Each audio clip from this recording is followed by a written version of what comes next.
Olá, sejam todos bem-vindos para mais um programa, O Livro dos Espíritos em Nossa Vida. Eu sou Ricardo Honório e com o Alcir Almeida nós vamos dar continuidade ao estudo sobre os flagelos destruidores. Aguarda só um minutinho, logo depois da vinheta a gente continua o nosso bate-papo. Até já. Começa agora o programa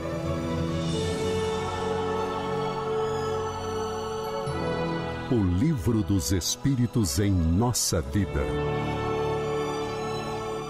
Meu amigo Alcir Almeida, seja bem-vindo, meu amigo. Obrigado, Ricardo. Obrigado a cada um de vocês que nos acompanha pelas mídias sociais da Comunhão, pelo rádio e também pela TV Comunhão. Forte abraço a cada um de vocês. Muito bom estar aqui. Alcir, nós estamos estudando dentro da lei de destruição os flagelos destruidores, não é isso? Hoje nós vamos para a questão 739, falando dos flagelos destruidores, quando o Kardec pergunta se os flagelos destruidores têm uma utilidade sob o ponto de vista físico, apesar dos males que ocasionam. Então, tem alguma utilidade os flagelos, as destruições que acontecem no nosso planeta? Tem alguma finalidade isso aí? Com certeza, sim. Tem, a né? resposta é absolutamente sim. É aquela história, na época do Kardec ainda não era sabido, mas hoje em dia nós sabemos. Esse corpo que nós estamos usando, ele é formado basicamente por átomos de carbono, de hidrogênio, de oxigênio e de nitrogênio. De onde vieram esses átomos de carbono, de nitrogênio e de oxigênio? Planeta. Estrelas que explodiram. Vem de fora, né? Vem de fora. Para formar o nosso ambiente. Para formar o nosso ambiente, para formar o corpo. É que eu estava fazendo essa relação, né? O corpo, o átomo. Nós estamos falando de um átomo. Mas a minha ideia foi o seguinte, você me corrija se eu estiver errado. O átomo, para formar o nosso corpo, ele não vem direto dessa estrela. Ele veio dessa estrela para o nosso planeta e o nosso planeta fornece esses elementos para a formação dos corpos. Seria isso? Sim, é aquela história. As estrelas, originalmente, elas são formadas, mais de 95%, no início da vida de uma estrela, são átomos de hidrogênio. Então, o que é uma estrela? É um forno atômico onde esses átomos de hidrogênio são fundidos a uma temperatura altíssima e começam a formar átomos de hélio. À medida que a estrela vai envelhecendo, os metais que a formam, os elementos que a formam, são de átomos progressivamente mais pesados.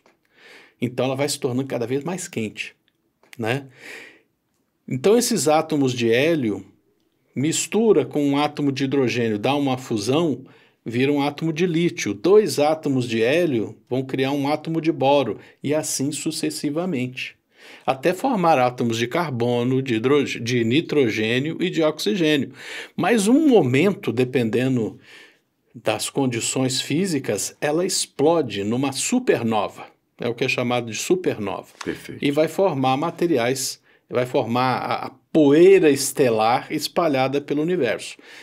De alguma forma, por algumas condições, essa poeira estelar volta a se concentrar e forma planetas. Né?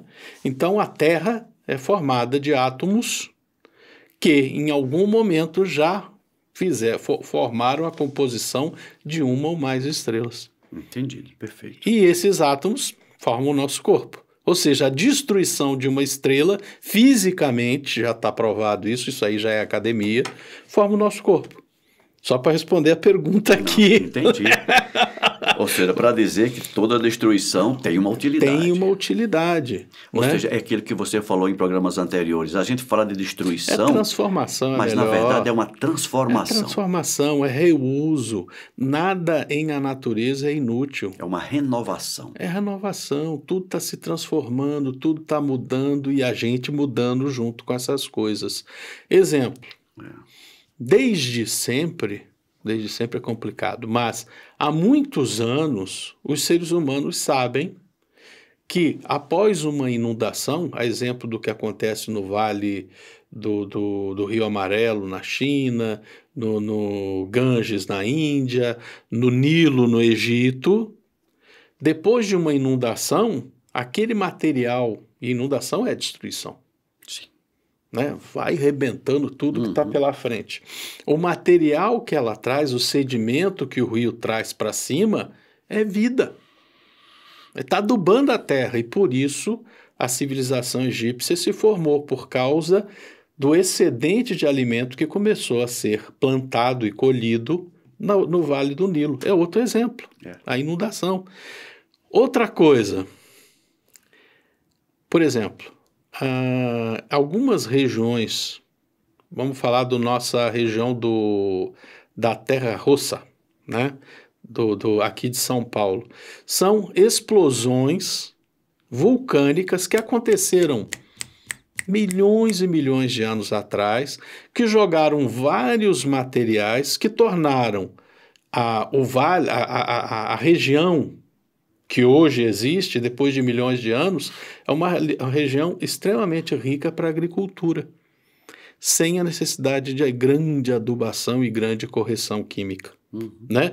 Mas essa riqueza, esse solo rico de hoje é resultado de explosões vulcânicas. Né? E se fôssemos nós ao pé daquele vulcão milhões de anos atrás, a gente estaria reclamando. Mas a destruição de então se tornou a fartura de alimentos de hoje. É verdade. Então tem exemplo a dar com pau. É só a gente procurar pesquisar que a gente encontra. Vai achar. Você falando, eu estava lembrando lá quando eu morava no interior, que caiu as primeiras chuvas e a gente ia preparar o terreno para plantar. Pega na enxada. Né? E dava pena de ver, né? Porque ali, depois que chove, brota 10 dias, fica tudo verdinho, né? As gramíneas, tudo, né? E a gente colocava o trator, a grade, né? E destruía aquele campo que era verdinho, que estava ficando bonito. Revira tudo, volta a ficar terra exposta, né? E eu lembrei disso. Se a gente não destrói aquela plantinha... Aquela verdura que está ali... Aquela verdura, você não teria... semanas ou meses depois, a verdura do milho, do feijão, enfim, do que fosse plantar. Da batata, da abóbora. Do que seja, né? Ou seja, é sempre uma destruição antecipando uma nova virtude, uma nova fase de produção, enfim. Como diz outro, toda a primavera, né, é antecipada por um inverno. É verdade. Até na parte de como as estações se sucedem, tem isso, né? Tem um momento de plantar, tem um momento de colher, tem um momento de repousar e tem um momento de renascer. Já dizia o Eclesiastes. E a resposta, Almeida, é exatamente essa. Sim, eles mudam, ou seja, os flagelos mudam algumas vezes o estado de uma região. Mas o bem que disso resulta não é frequentemente percebido senão pelas gerações futuras. Sim. Né? Realmente, alguém que está hoje sofrendo uma inundação não vai ver beleza nem renovação nisso, vai ver só destruição. Só. É o que ele está sofrendo no momento. Né? Com certeza. No futuro, que ele vai olhar para trás e vai ver que transformou aqui. Se transformou. Bacana. Questão 740. Os flagelos não seriam, igualmente para o homem, provas morais que o submetem às mais duras necessidades? Acabamos de falar sobre isso, né? Quem tem ali seu terreno do lado de um rio que forma-se uma inundação e destrói tudo que ele produz, tudo que ele organizou, ele é submetido, né, a uma prova moral muito dura. Paciência, A paciência, a fé, a resiliência de plantar de novo, de trabalhar de novo, de construir de novo. São virtudes que a gente precisa desenvolver em nós. Então, sim, seriam também provas morais que submetem os seres humanos a duras condições para ele, e eu vou dizer com muita esperança, para nós aprendermos que nós somos eternos, né? Para a gente perceber que não, pode vir o que for, eu posso morrer, eu posso desencarnar, mas a minha vida, o meu eu continuará se desenvolvendo, continuará progredindo, e eu volto e continuo a minha missão. E se adaptando a cada situação. A cada situação. Esse é um dos problemas nossos, né, Almeida? Concorda comigo? A adaptação. Normalmente a gente se acostuma com um determinado, a chamada zona de conforto. A zona de conforto nos destrói. E quando a gente precisa renovar, mas espera aí, agora que eu me acomodei, vamos começar tudo de novo? Sim, é agora. Quem mandou se acomodar? É a lei. É a lei. É a lei. E a resposta diz isso mesmo, Almeida. Os flagelos são provas que fornecem ao homem a ocasião de exercitar sua inteligência, de mostrar sua paciência e sua resignação à vontade de Deus, e o orientam para demonstrar seus sentimentos de abnegação, de desinteresse e de amor ao próximo, se ele não estar mais dominado pelo egoísmo. É isso aí, né? É interessante que ele coloca, o Espírito da Verdade coloca todas essas questões, né? É a nossa relação com a matéria, né? É a nossa relação consigo mesmos, é a nossa relação com o próximo e a nossa relação com o Pai, né? A gente tem que desenvolver tudo isso. Porque nenhum deles é desimportante. Claro, o mais importante é a nossa relação com Deus. Mas os outros não são desimportantes. São todos importantes. São fases para se chegar ao mais importante. Sim. Né? Aquela história, né? Não se chega a Deus sem amar ao próximo. Não é? E não se consegue amar o próximo sem amar a si mesmo. Aliás, o Cristo, com muita sabedoria, ama o próximo como a ti mesmo. Se você não ama você mesmo, você não vai conseguir amar o próximo de jeito nenhum. E muito menos a Deus. Muito menos a Deus. Conforme a leitura introdutória que nós fizemos, né? A leitura aqui do Fonte Viva, né? Isso. Se a gente não consegue amar o próximo, que ver como a gente vai conseguir amar a Deus? Que a gente não percebe. A gente não conhece ainda, não percebe, a não ser nas suas obras. Isso. É isso. Almeida, vamos agora para a última questão dessa temática dos flagelos destruidores. Questão 741. E o Kardec pergunta: é dado ao homem conjurar os flagelos que o afligem? Interessante, né? Interessante, porque essa questão é muito profunda. Porque conjurar é evitar. É que eles não aconteçam. Fugir daquilo. Eu consigo dar uma volta nesse processo. Passa de mim este cálice. Né? E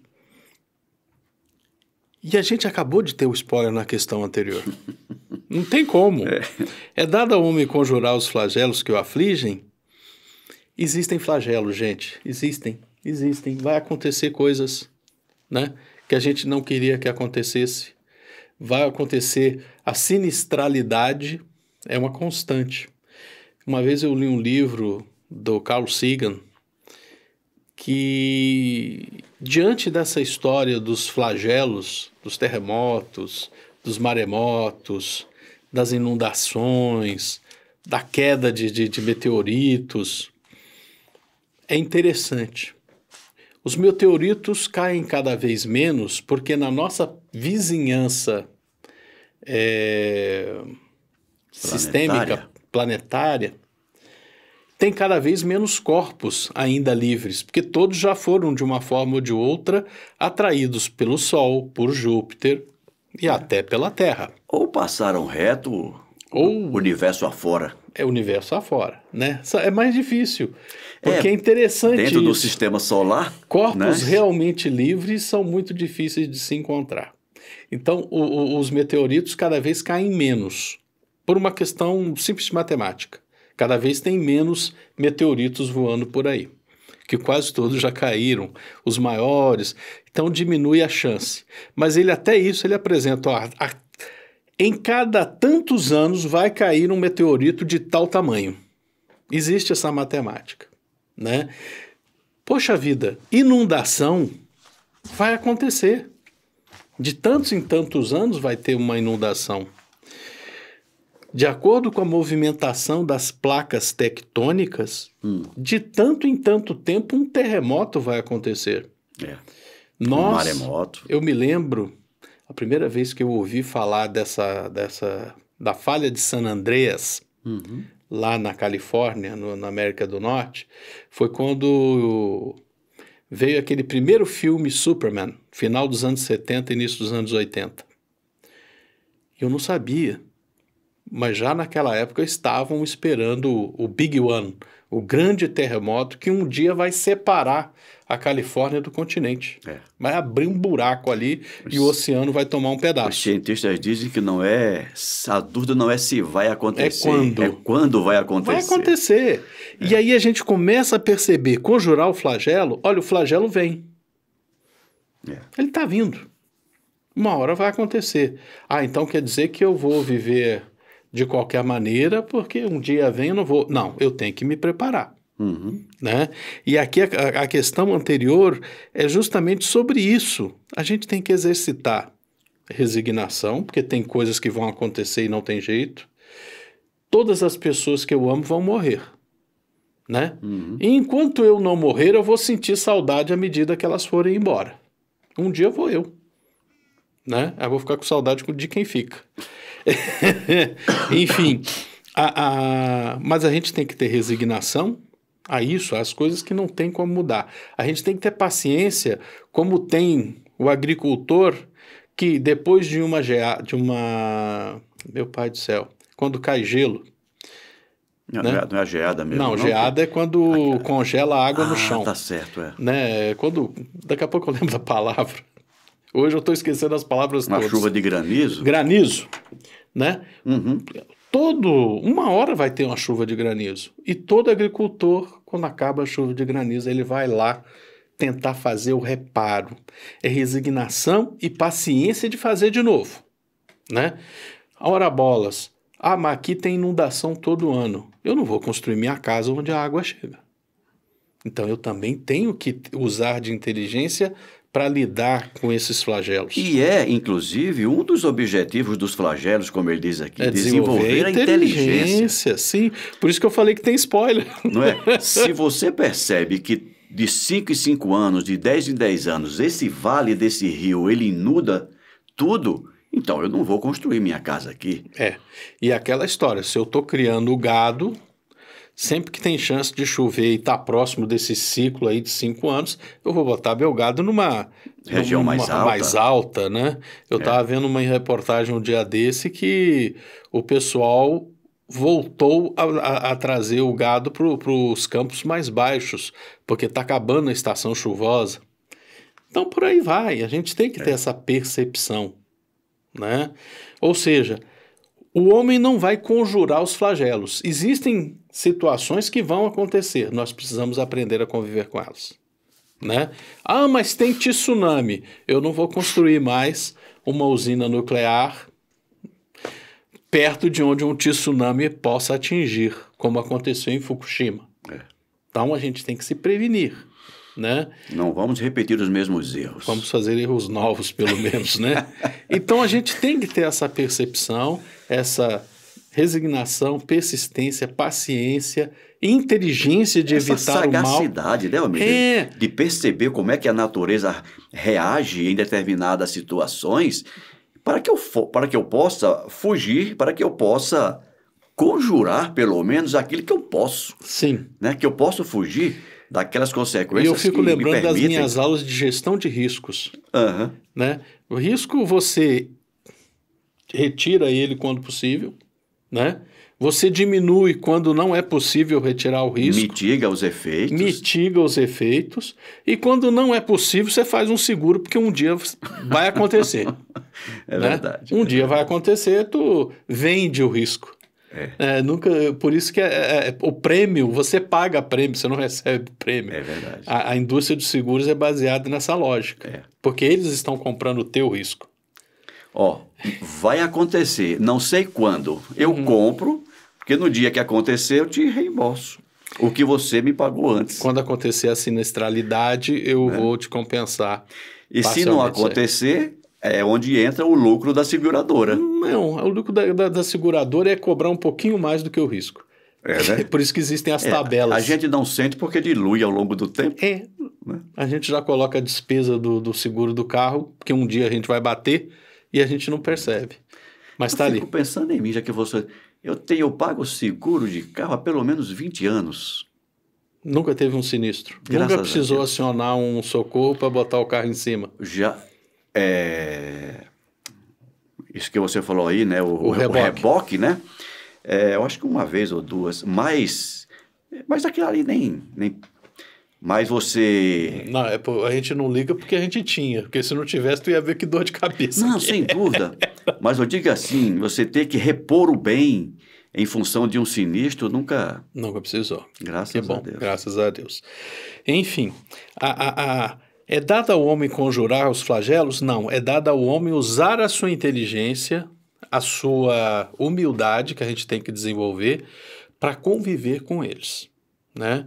Diminuir ao máximo, na medida do possível, a possibilidade daquilo me causar estrago, né? Agora, também eu tenho que ser inteligente.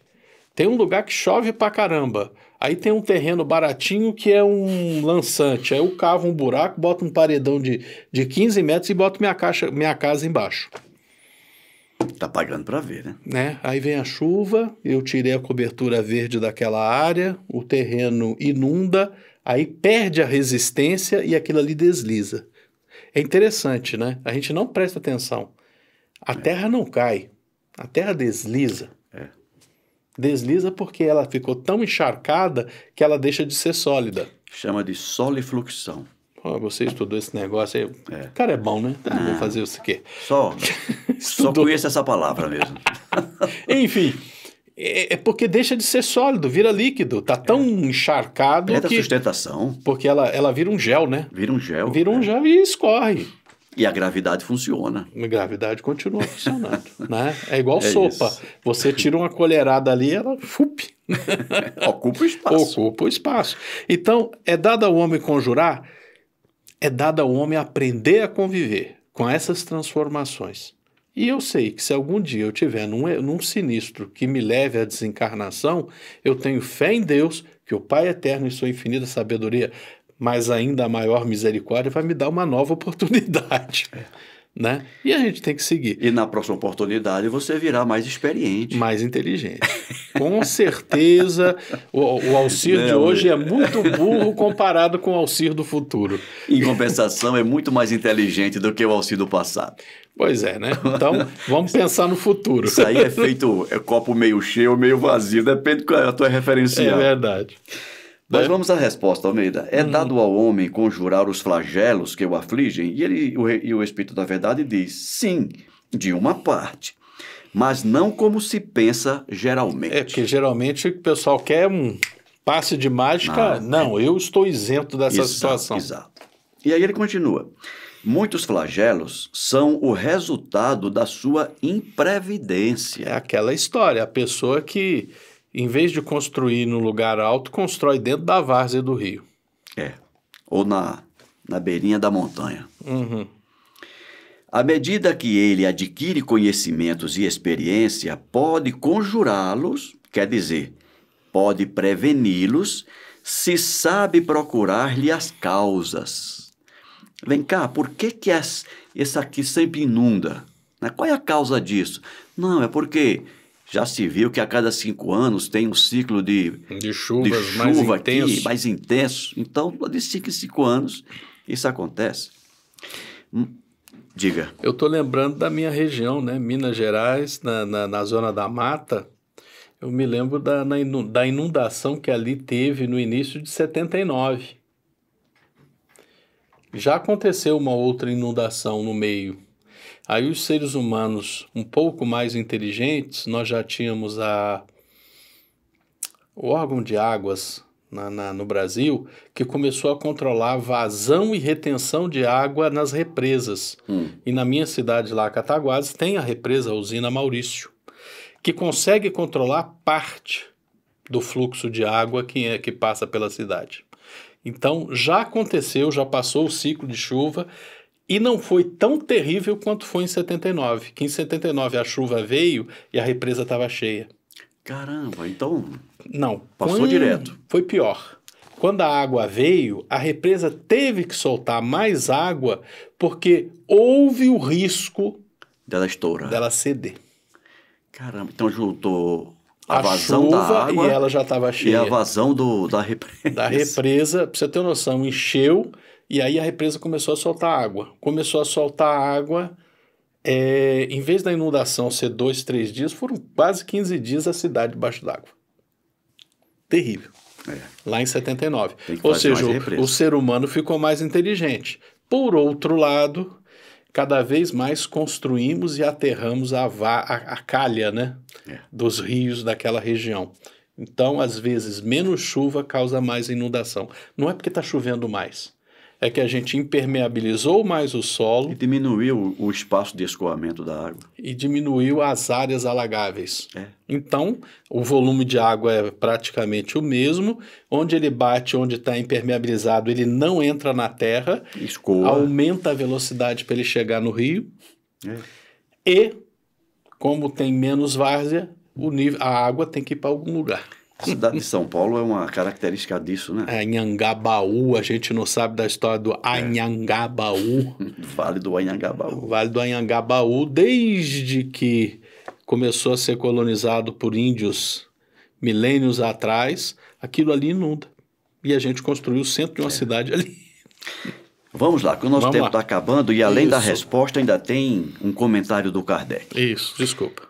Não, que é isso. Mas entre os males que afligem a humanidade, há os gerais que estão nos desígnios da providência e dos quais cada indivíduo recebe mais ou menos a repercussão. Então, esses a gente não tem como fugir. A estes, o homem não pode opor senão a resignação à vontade de Deus, e ainda esses males são agravados frequentemente pela sua negligência. Então, nós já comentamos bastante sobre causas e efeitos dos flagelos, né? E aqui, para encerrar, Almeida, tem um comentário que o Kardec fez a esse tema, quando ele diz o seguinte: entre os flagelos destruidores naturais e independentes do homem, é preciso incluir na primeira linha a peste, a fome, as inundações, as intempéries fatais, a produção da terra. Mas o homem não encontrou na ciência, nos trabalhos de arte, no aperfeiçoamento da agricultura, nos afolhamentos e na irrigação, nos estudos das condições higiênicas, os meios de neutralizar ou, pelo menos, atenuar os desastres? Kardec faz essa pergunta, né? O homem não conseguiu tudo isso? Certas regiões, outrora assoladas por terríveis flagelos, não estão preservadas hoje? Que não fará, portanto, o homem por seu bem-estar material, quando souber aproveitar todos os recursos de sua inteligência e quando, ao cuidado de sua conservação pessoal, souber aliar o sentimento de uma verdadeira caridade por seus semelhantes? Interessante, né? É aquela coisa. Flagelos existem, continuarão existindo, mas a gente tem que aprender a conviver com eles. E aprender a conviver e a evitá-los quando possível. Naquilo que nos couber, né, Almeida? Isso. Bom, e aqui, Almeida, nós encerramos o estudo sobre os flagelos destruidores. A semana que vem nós vamos falar de guerras. Vamos à guerra. Vamos à guerra. E semana que vem eu vou começar o programa pedindo para você comentar qual é a causa que leva o homem à guerra. Ou as causas. Até a semana que vem. Até a semana que vem, gente. Fiquem todos com Deus. Qualquer dúvida, qualquer coisa que vocês não gostaram, apresentem suas críticas. Digam que não gostaram, mas se vocês gostaram, deem o like, deem o joinha. Tá certo? Forte abraço.